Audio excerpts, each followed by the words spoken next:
नमस्कार, मैं बिंदु भूषण दुबे सृष्टि रक्षा चैनल में आपका स्वागत करता हूं। आज का विषय है 2 जून की रोटी के लिए तरस रहे हैं भारत में करोड़ों लोग। जी हां, 24 मार्च 2020 को कोरोना महामारी की वजह से देश में लॉकडाउन हुआ। कुछ शर्तों के साथ 30 जून के बाद ज़्यादातर संस्थान और काम प्रारंभ हुए, लेकिन आज भी एक बहुत बड़ा तबका है जो रोटी को तरस रहा है। नाई की दुकान बंद है। नाई बाल काटता था, पेट भरता था, उसे देखने वाला कोई नहीं है। भारत के बहुसंख्यक मंदिर बंद हैं।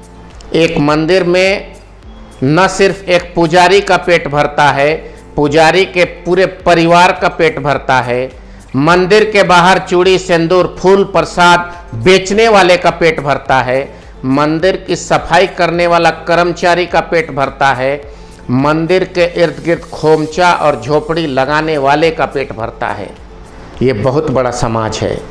अगर पुरुष के नाई की बात मैंने की, नाई मतलब पुरुष, आज आधी आबादी नारी संसार के सौंदर्य प्रसाधन को ठीक करने वाली बहनें, जिसे हम लोग ब्यूटी पार्लर कहते हैं, ब्यूटी पार्लर चलाने वाली बहनें रोज़मर्रा की ज़िंदगी में अपनी समस्याओं को जूझ रही हैं। भारत में जितने विद्यालय हैं उसमें कम से कम 25% ऐसे विद्यालय हैं जो आत्मस्वावलंबी हैं। मतलब 100-150 रुपया बच्चों से फीस लेकर एक व्यक्ति विद्यालय खोलता है। 10 शिक्षक उस विद्यालय में काम करते हैं। महज 200-300 स्थानीय तबके के बच्चे वहाँ आते हैं। उनके पास न मोबाइल है, न ऑनलाइन क्लासेस है। वो एक अंगीभूत सब्सक्राइब अकाउंट के रूप में, एक अंगीभूत इकाई के रूप में राज्य प्रशासन से एक सामान्य एनजीओ के रूप में अनुमति लेकर वो विद्यालय चलता है। 300 में न तो कोई बच्चा पढ़ रहा है, न कोई ऑनलाइन क्लास है, न ही स्कूल में कोई फीस की आवाजाही है। स्कूल में 300 बच्चों का भविष्य अंधकार में तो है ही है, साथ साथ वहाँ 8-10 शिक्षकेतर कर्मचारी और शिक्षक, स्कूल के टीचर और कर्मचारी को पेट भरने के लाले पड़ गए हैं।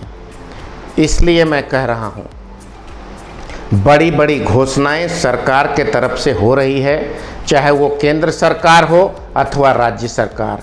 कौन पेट भरेगा? ये बहुत बड़े समूह का, इनका पेट नहीं भरा जा रहा है। स्थानीय स्तर पर समस्या इतनी बढ़ गई है कि कुछ मरीज जो रोजमर्रा की जिंदगी में एक छोटे डॉक्टर के पास स्थानीय कस्बे में जाते थे, कोरोना के डर से वो डॉक्टर से संपर्क नहीं कर रहे हैं। कोरोना की जांच जितनी तेजी से होनी चाहिए उसकी 10% भी तेजी से नहीं हो रही है। अदृश्य कोरोना के मरीज चारों ओर भरे पड़े हैं। वर्तमान समय में हमारे देश की बहुत बड़ी आबादी 2 जून की रोटी के लिए बिलख रहा है, तरस रहा है।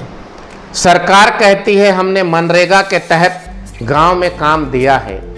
अब शहर में एक टेलर चलाने वाला, कैंची चलाकर बाल काटने वाला, मंदिर के सामने लड्डू पेड़ा बेचने वाला, मंदिर की सफाई करने वाला, ये सभी काम से वंचित हैं। ये गांव में आखिर मिट्टी कैसे खोदेंगे? सवाल बहुत बड़ा छोड़कर आपके बीच से जा रहा हूं। शराब की दुकान खोलनी जरूरी थी क्या? मीट मछली के कसाई खाने खोलने जरूरी थे क्या? फिर गांव के छोटे विद्यालय को क्यों वंचित कर दिया? मंदिरों में ताले क्यों लगे हैं?